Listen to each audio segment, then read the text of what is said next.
In terms of political pressure, there is a major development in the government shutdown fight. The nation's largest federal employees union is now pressuring Democrats to accept that GOP plan to temporarily reopen the government. Doug Luzader has the latest from Washington.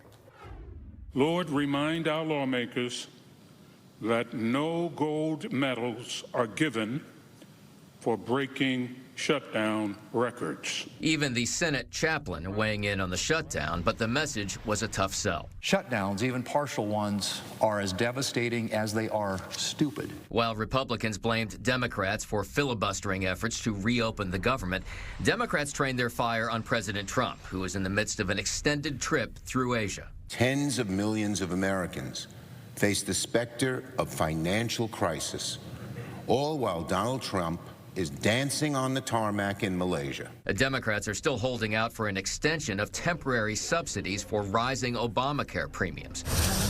In the meantime, SNAP food benefits are set to run out on November 1st, and hundreds of thousands of federal workers are missing paychecks. The American Federation of Government Employees, which represents more than 800,000 workers, says enough is enough, now backing the Republican measure to reopen the government.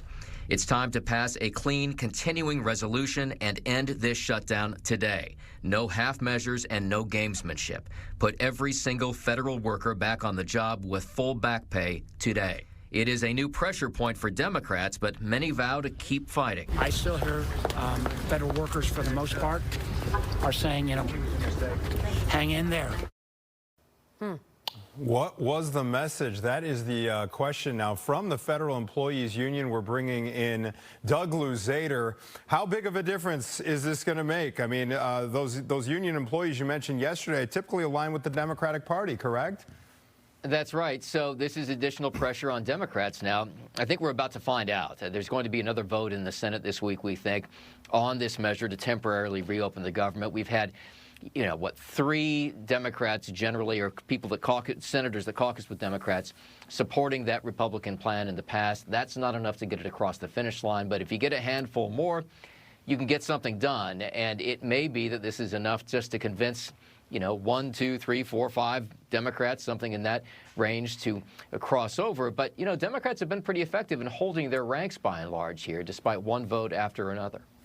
And there's a meeting, Doug, we reported this earlier, between Vice President J.D. Vance and others. Who's taking part in that, and is that expected to make a difference? Well, this is just kind of a strategy session with the vice presidents coming to Capitol Hill to meet with Senate Republicans. It may be kind of a cheerleading session. They may try to decide what their strategy moving forward here is. But I think that they're going to walk into this more confident than they were yesterday, specifically because of this move from this federal union that they think is going to bolster their defense to the public and to Democrats, that the government needs to reopen under this continuing resolution. All right, Doug, thank you for the update. Keep us posted, sir. We appreciate it.